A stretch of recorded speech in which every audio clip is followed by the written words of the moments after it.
1 hour later.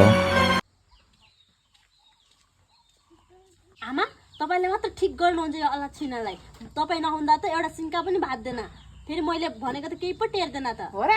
यसको र आमा खाना छैन कस्तो भोक लाग्यो छैन भात सात काम त गर्नु छैन आज चाहिँ भात चाहिँ तलै तल छिना सला छैन भात हामीले खाइसक्यौँ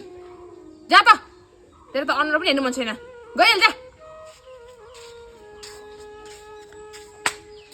ठिक गर्नु भयो आमा कामसाम गर्नु त छैन फेरि उल्टै भात पो माग्छ सरामै बेगात यस्तै गर्नु छ यो सौताको छोरीहरूलाई नि त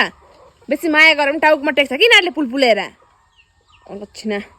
कान्छीको घरमा आएको कान्छी त छैन क्या कान्छी ओ कान्छी ए यहाँ रहेछ त ए यिनीहरू पाएछ त आऊ आऊ बसै नानीहरू यतै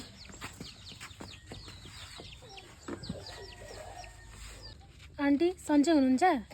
सन्चै छु नानी कस्तो तिर्खा लाग्यो पानी दिनु न ए तिर्खाको तँलाई ठुली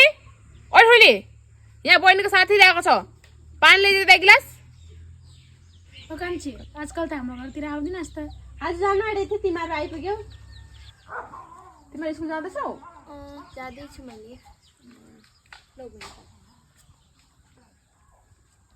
छोरी थाकेको छ होला जा गएर एकछिन आराम गर आन्टी तपाईँले त कति माया गर्नुभएको नि सौताको छोरी भए पनि त्यही त नि कति माया गर्नु हुँदो रहेछ हौ आन्टीले त आजकलको जमानामा यस्तो माया गर्ने कान्छी आमा कहाँ पाइन्छ के सोचेको तिमीहरूले मेरो आमालाई सौताको व्यवहार गर्छ जस्तो लाग्छ ए हुँदैन उनीहरूलाई अलिक गलतफहमी भएछ कि कहाँ त्यस्तो गर्नु नानी हो पाप लाग्दैन मलाई बिचारा उसको आमा सानोमा मरिगयो मैले हेरिनँ भने कसले हेर्छ उसलाई भन्नु त ल ल आन्टी तपाईँहरू बस्नु हामीले कान्छीलाई यत्तिकै भेट्न आएको थियौँ ल हुन्छ आउँदै गर्नु नि त ल हुन्छ त ल त्यो कान्छीको आमाले कस्तो माया गरेको नि त्यो दिदीलाई सौताको छोरी भएर पनि त्यही त आजकलको जमानामा पाएकै त्यति काममा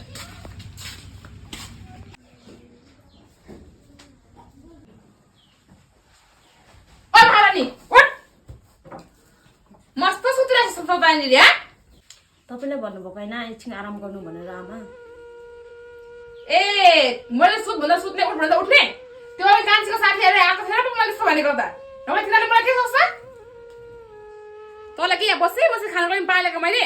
खुर्क काम गर्नु हस् आमा हुन्छ